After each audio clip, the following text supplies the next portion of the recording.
Um, at Napoleon engaged the legal services of Attorney Capela, but during the preliminary conference, Attorney Capela was not present. Although there was already an allegation from Napoleon that he was paid already by through a Toyota Corolla GLI model, and then there was non-appearance by Attorney Capela. And on the first issue is that whether or not there was a attorney-client relationship. The answer of the ruling of the Supreme Court is there there was an attorney-client relationship because it is sufficient that the advice and assistance of an attorney is sought and received in any matter pertinent is to his profession. So it is enough that the lawyer gave a legal advice or an assistance to his clients, to his or her clients, is already there is already attorney-client relationship. So now on the second issue is whether or not Attorney Capela violated Canon 18 of the Code of Professional Responsibility. So the ruling of the Supreme Court is yes.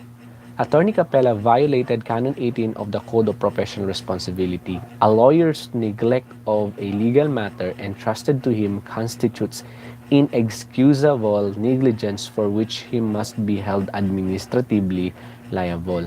Canon 18 says that a lawyer shall serve his client with competence and diligence. Rule 18.03 says that a lawyer shall not neglect a legal matter entrusted to him, and his negligence in connection therewith shall render him liable. So, the lawyer shall not neglect legal matter entrusted to him. Whenever lawyers take on their clients' causes, they pledge to exercise due diligence in protecting the client's rights. Their failure to exercise that degree of vigilance and attention expected of a good father of a family mistakes makes them unworthy of the trust reposed in them by their client and make them answerable to their client, the courts, and society. So, a lawyer, if a lawyer takes the client's cause, such lawyer must exercise due diligence of good father of a family. Otherwise, he will be liable or answerable to his clients, to his or clients, to the courts, and to the society. In this case, Attorney Capela failed to exercise the required due diligence in handling his client's cause.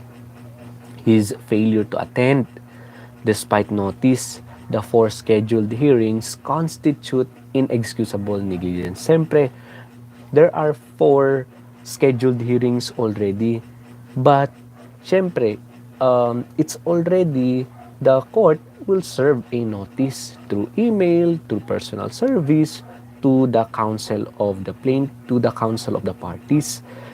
So, siyempre, it is already there is presumed of regularity on the part of the court serving notice to the counsel. But despite notice, Attorney Capela failed to attend. So that is an inexcusable negligence. His duty of competence and diligence includes not merely reviewing the case and giving the client sound legal advice, but also properly representing the client in court, attending scheduled hearings, preparing and filing required pleadings, and prosecuting the case with reasonable dispatch, without waiting for the client or the court to prod him to do so. So, as much as possible, the lawyer must focus on the case, prepare,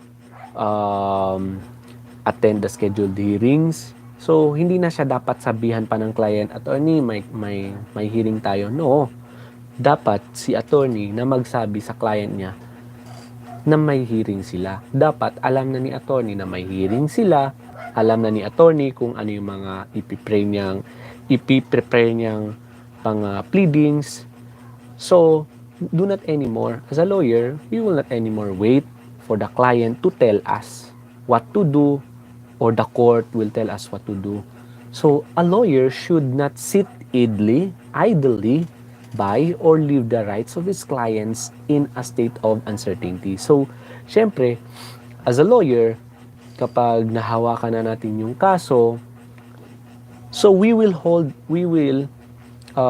the case until there will be court's resolution, unless that lawyer manifested of withdrawal, ba? So here, in this case, si Atty. Capela, iniwan niya lang si Napoleon during the compromise agreement hanggang na-constrain si Napoleon na i-accept na lang yung compromise agreement.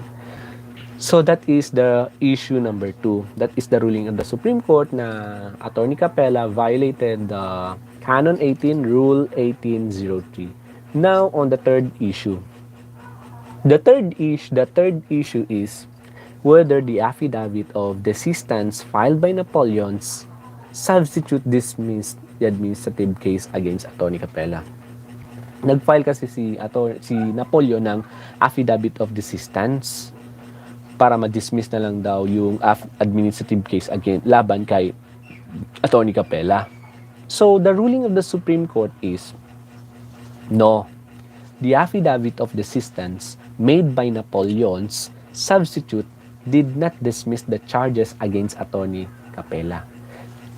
An affidavit of withdrawal or desistance does not terminate the disciplinary proceedings against an errant lawyer. So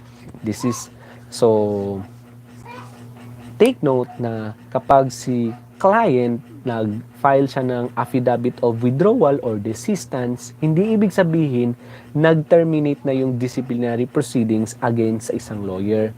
No, it will not.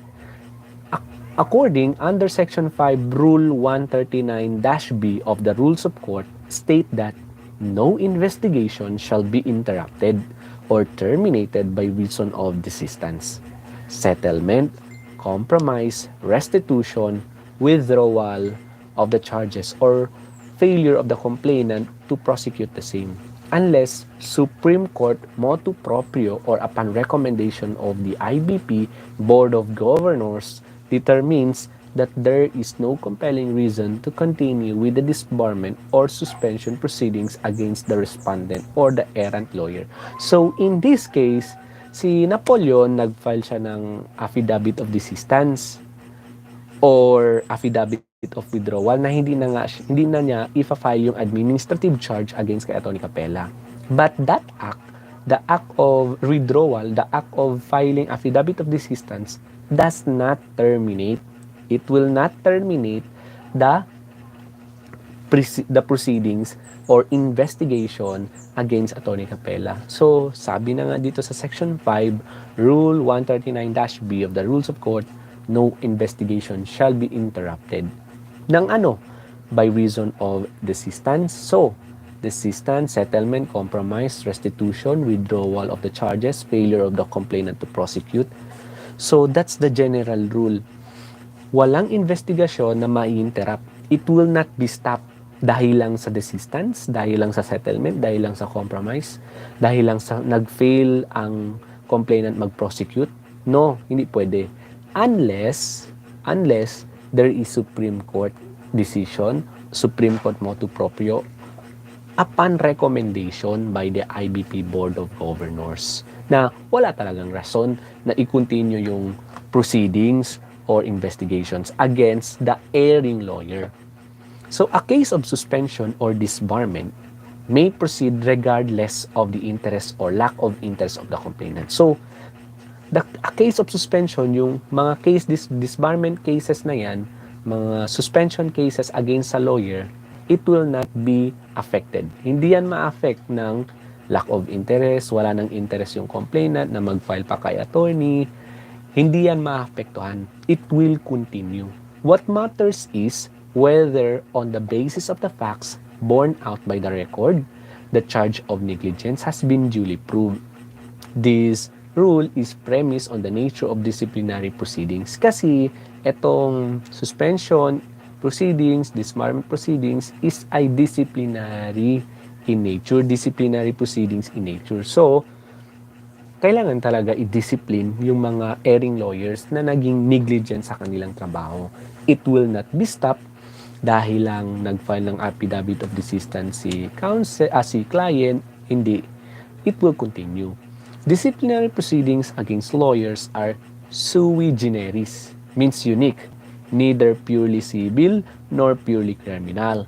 They do not involve a trial of an action or a suit, but is rather an investigation by the court into the conduct of one of its officers. So,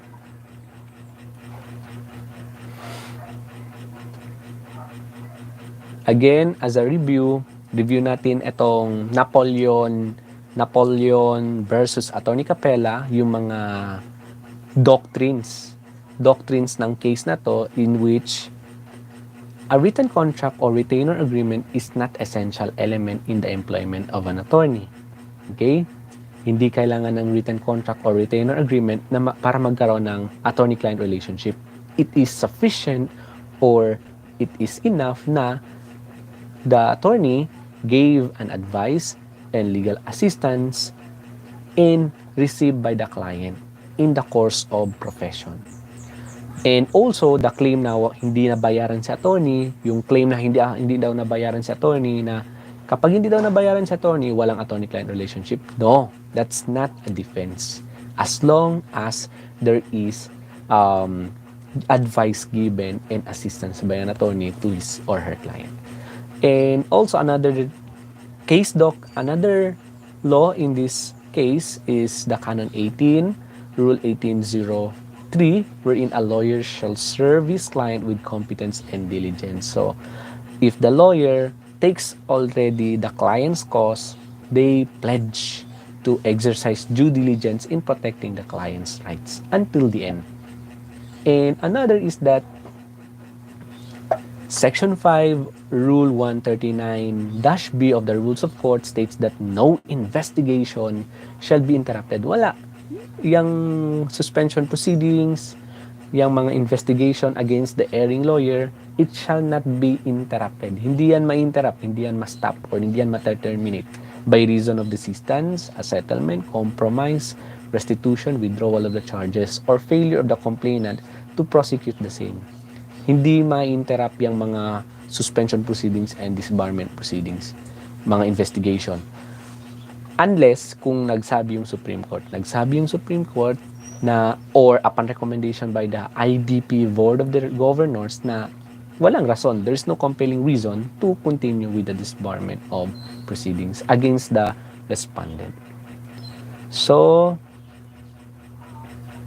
that is all for the Napoleon versus Atty. Capela. So, this is an en banc case. One of the penned cases by Justice Mario V Lopez for this bar ni JLO 2024.